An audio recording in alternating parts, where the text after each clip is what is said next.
Hej og velkommen til. I dag skal vi ud og køre. Første stop det er Nyborg. Og hvor skal vi så hen? Så skal vi til Svendborg og Faaborg. Det er der vi slutter af i hvert fald i dag. Klokken er lige nu 3. Vi har allerede startet streamen.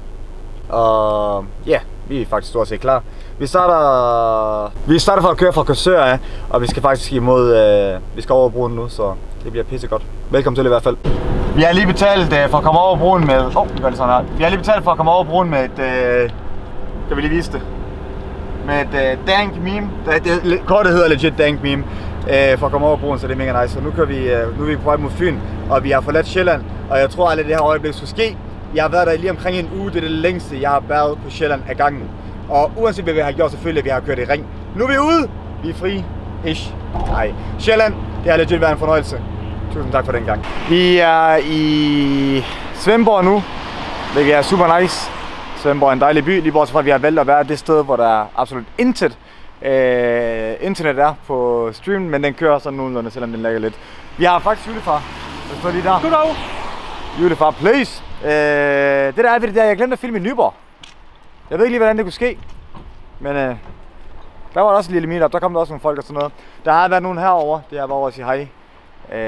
Og nu vil vi se, om der ikke kommer flere. Svendborg har lovet mig, at det skal være et godt meetup, så jeg venter. På den anden side, så har vi jo også julefar herovre, så det bliver næsten heller ikke bedre for den sags skyld. Herefter skal vi ud og finde noget pizzaværk, og så skal vi faktisk have den, og så kører vi til Faaborg, og så må vi se, hvad der sker derefter. Lige som jeg troede, at meetupet var slut. Der var en. Hvor fanden blev han? Han skulle ned og hente noget af en... Nå. Alright. Ligesom man troede, at meetupet var slut, og man kørte over for at hente pizza, hvilket er derinde, by the way, så kommer der sgu flere folk for at sige hej. Hele vejen fra Odense. Hvor lang tid tager det at køre fra Odense hertil? Cirka en halv time. En halv times kørsel? Ja. Nå. Vi har lige publikum med ind og hente pizza, så det er mega nice. Så må vi se, om de har Danmarks bedste pizza på, hvad var det hed? La Pupa. La Pupa. Vil du prøve sådan en, det er den vores pizza La Pupa faktisk. Ja. Rigtig god med tomater, ost og røg oksemopra, som det ikke er svinekød. Ja. Og rucola-salat, parmesan og ost ovenpå. Det er ganske perfekt. Det er ganske perfekt. Ja. Det er bare, det tager cirka et kvarter. Yes, det er super. Det var fandme ikke et pizzeria, det der. Det var absolut ikke et pizzeria. Det var en restaurant. Goddammit. Chat! Det er fandme ikke noget pizzeria derinde. Er det ikke? Nej, det er det godt nok ikke. Hvad er det så? Det er en restaurant. Det er en fuldblående restaurant derinde. Er det? Altså, de har pizza. Det er ikke det. Ja, pizzeria. Jeg vil bare have en pizza. Det er 100 kroners pizza. Ja, jeg vil bare have en pizza. Det er 100 kroners pizza. Jeg vil bare have en pizza.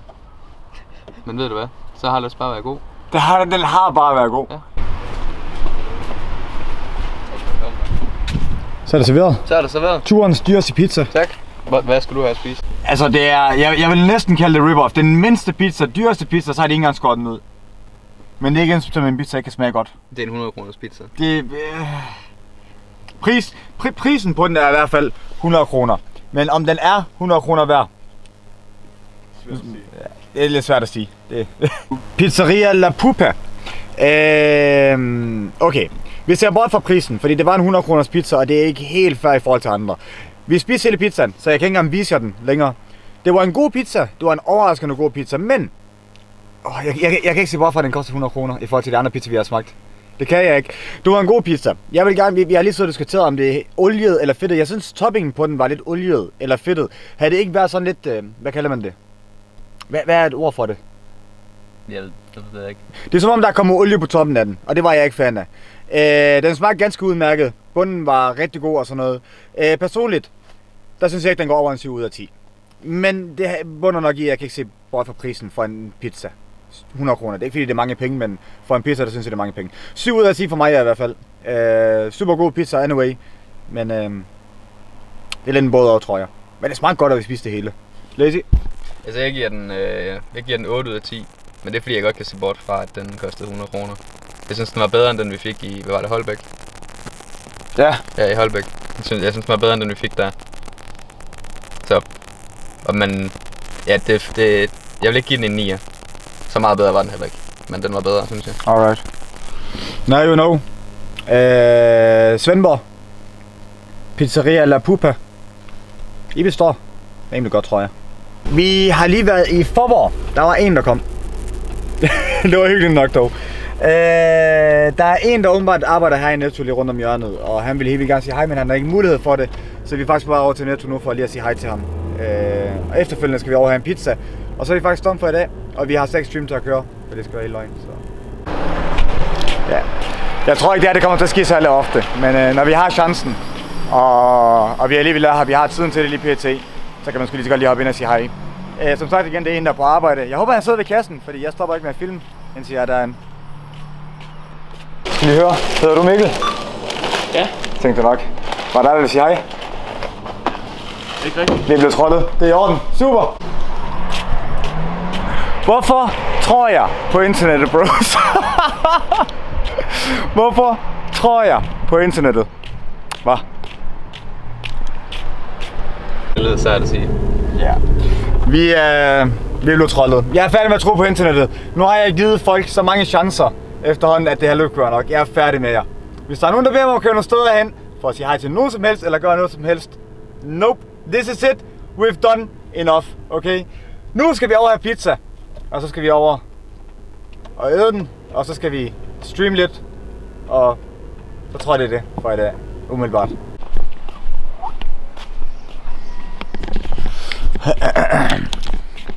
Torvets pizza, eller Torvets burger og pizza skal åbenbart have god pizza i Fåborg, så det prøver vi.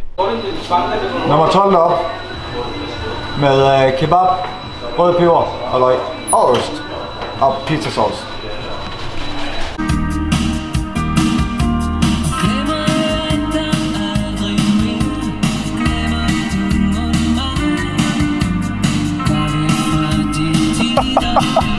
Se, samme problem som den pizza vi fik i går. Klumpet. Se, okay, lad os ikke være sippet her. Det der er ved det der, vi har prøvet god pizza, vi har prøvet dårlig pizza. Så vi har altså vi er ikke eksperter, og det ved vi godt. Men vi har prøvet både godt og dårligt, og vi har en idé om, hvad en god pizza er, og vi har en idé om, hvad en dårlig pizza er. Det vi har fundet ud af, det er, at mange pizzerier, de laver klumpet pizzaer. Og hvis du lige åbner, de ser altså ikke særlig appetitligt ud, når osten den ligger i klumper på den måde der. Okay, den ser faktisk godt ud på kamera, tror jeg. Men den er ikke... I don't know. Hvad siger du? Kan du ikke spise den alene? Skal jeg spise den alene? Well, vi er i det her sammen, dude. Ja, det er rigtigt. You gotta do what you gotta do, man. Kun fordi den er spiselig. Som i, jeg synes rent faktisk, den smager okay, og den er ikke specielt dårlig. Så vil jeg gerne give den her en 6 ud af 10. En 6 ud af 10 hedder det. 6 ud af 10. En 6 ud af 10. Det er ikke i den forstand en sindssygt god pizza. Men det er en okay spiselig pizza. Den smager ganske udmærket. Det er ikke den værste, jeg har spist. Lazy... Hvad synes du? Jeg synes, det er en 5 ud af 10. Altså, der er ikke noget vildt ved den, men den er god. Men den er okay? Den er okay. Ja. Den er, ja. Man er lidt forvirret, ikke, med hensyn til det der... Nej, altså... det er egentlig ikke derfor, men det er bare sådan, der er ikke noget vildt over den. Den er ikke dårlig, den er okay. 5 ud af 10. Now you know. Hvad hed pizzeriet? Det hed... Det kan jeg ikke engang huske. Det så jeg nok tidligere, ellers må jeg lige skrive det et andet sted. Så... Heldigvis ikke mere pizza nu, så kan det være, vi kan nå sammen det indtil i morgen.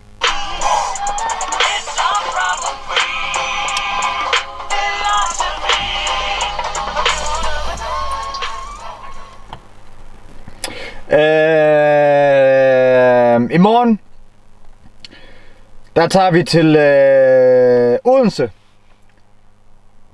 til Assens, og vi slutter af i Middelfart. Alt dette, imens chatten lige siger hej til alle mænd. Odense! Hej. GG. Odense, Assens, Middelfart i morgen. Vi laver en afstemning, og jeg tør næsten ikke sige det, men der var et valg mellem 2 byer. På Nordfyn og på Sydfyn, hedder det nok, går ud fra. Og det blev Assens, og jeg tør ikke sige, det er den anden by. Men i hvert fald Odense i morgen, Assens, og så slutter vi af i Middelfart. What up, bros? Skal I høre? Jeg ved godt, det er slutningen af vloggen, men det er faktisk dagen efter. Jeg var simpelthen så smadret i går, at jeg aldrig fik op til en slutning, og jeg fik aldrig klippet vloggen sammen. Men det skal jeg have gjort lige her nu. Klokken den er lige nu 10 minutter i 9.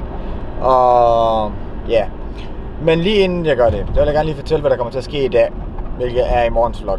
Jeg ved godt, I ved det, men jeg kan ikke selv helt vende mig til det. I dag der skal jeg ind forbi GameStop. I samarbejde med Børnecancerfonden, der skal vi forbi at hente 10 eller 11 Nintendo Switch. Jeg kører forbi at hente de første 5 i dag, mener jeg det er.